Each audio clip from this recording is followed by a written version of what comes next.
So, magandang araw mga kababayan, and this is Diba NTH. And ngayong araw mga kababayan, gusto ko pong pag-usapan yung tungkol po dito sa may Upper Wawa Dam. Suffice it to say, we need a new source of water to ensure the water security of Metro Manila and surrounding areas now and in the decades to come. The Upper Wawa Dam will be the biggest water source to be built in the country in over 50 years, next to the Angat Dam. Yan. Yun nga po, President Ferdinand Marcos led the impounding process of the Upper Wawa Dam Phase 2 of the Wawa Bulk Water Supply Project in a ceremony at Barangay San Rafael, Montalban, Rizal. Yan. Sabi po ni President Bongbong Marcos, he commended the Prime Infrastructure Capital and its joint venture with Wawa JVCO as well as the Metropolitan Waterworks and Sewerage System for completing Phase 2 of the Wawa Bulk Water Supply Project with remarkable speed despite the COVID-19 pandemic slowing down the progress of projects and industries at the time it was being built. He emphasized that the Upper Wawa Dam is a groundbreaking achievement not only in providing a basic need to millions of Filipinos, but in addressing concerns about climate change, related challenges, flooding, protection, and mitigating the detrimental effects of drought in the country. The water supply from the Wawa Bulk Water Supply Project is set to increase from 80 million today to 438 million liters per day once Phase 2 of the project or the Upper Wawa Dam starts its operation by the end of 2025. Ayan. Bali yung Phase 2 na project nga po ng Wawa Dam, yung Upper Wawa Dam, matatapos po yung parang pinaka-construction niya, no, by the end of 2025. And yun na po, magi-start na pong magamit or mapakinabangan ng ating mga kababayan. This project, which could increase to 710 million liters per day in the following years.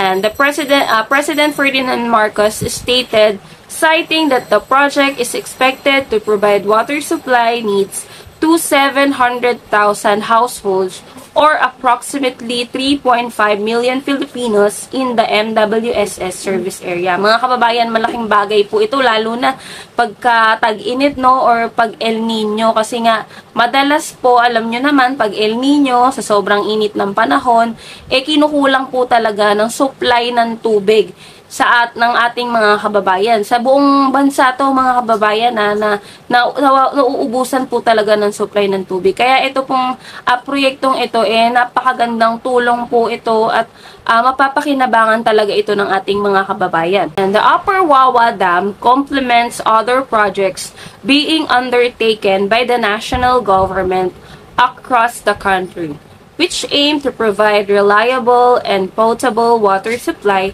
especially in the countryside and far-flung areas. And sabi po ni President Bongbong Marcos, I now ask the Prime Infra and its joint venture, Wawa JVCO, to continue collaborating with the Department of Environment and Natural Resources, prioritize watershed protection in the Upper Wawa Dam, as well as the reforestation and biodiversity preservation in the Upper Marikina River Basin Protected Landscape.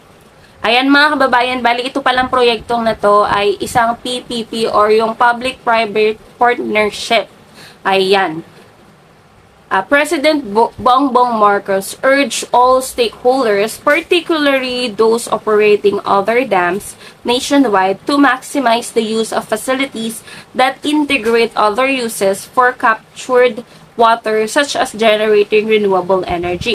Ayan mga kababayan, bali ito nga pong project na to, yung part po ito ng Wawa Bulk Water Supply, no, na nagkakahalaga po 26.5 billion. Ayan. Yung estimated completion po ng yung physical construction completed po is noong March 30. And yung initial impounding po nito nung Phase 2 po ng Wawa Bulk Water Supply is nag-start po siya noong May 30. Ayan. Reservoir area, 400 hectares. Capacity is 120 million cubic meters. Ano-ano nga po ba yung benefits nitong proyekto na to, yung power project na to? The dam will serve as the lower reservoir of the 600 megawatts Wawa pumped storage power project. Protects downstream communities from flooding. So, once na fully operational lang nga po at mapapakinabangan na ng ating mga kababayan itong phase 2 ng Wawa Bulk Water Supply, this project can supply up to 438 MLD, benefiting about 2.2 million Filipinos. Sabi nga po ni President Bongbong Marcos na patuloy po yung dedication nila na pag-address po dito po sa water security natin dito sa Pilipinas. Na sisiguraduhin po ng ating pamahalaan na lahat ng ating mga kababayang Pilipino ay hindi mauubusan ng malinis na tubig. Ayan. So, pagtapos nga po ng event na ito dito sa may San Mateo, Rizal, nagkaroon naman po ng media interview po with President Bongbong Marcos. So, ipapakita ko lang po sa inyo yung pinaka-interview regarding lang po ito sa may Wawa Dam. Kasi may mga iba pang interview po or may mga iba pang tinanong ang ating mga media. Ibubukod ko po siya na video, Pag-uusapan din po natin siya mamaya. So, ito po mga kababayan.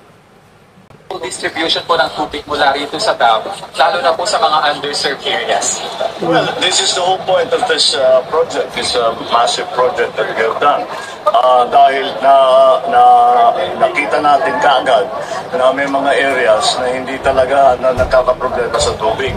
Kaya natin tinulungan dahil itong project na ito. At saka malaking PPP project ito, kaya naman nabuo. At now I'm very happy to be able to say that yung mga ibang lugar na dati ay hindi regular ang kanilang supply ng tubig ay magkakaroon na ng regular na supply. And that's the important thing. That's really what this is all about. Alam naman ninyo, binubuo natin yung Department of Water Management, binubuo natin, marami tayong ginagawa sa NIA para sa water management din, at lahat ng ating private sector partners ay tumutulong para nga dito sa ating mga ginagawa. Dahil napakahalaga, napaka-importante na magandang supply natin ng tubig. At lalong-lalo na sa mga malalaking syudad na nauuna na dyan ay siyempre yung NCR.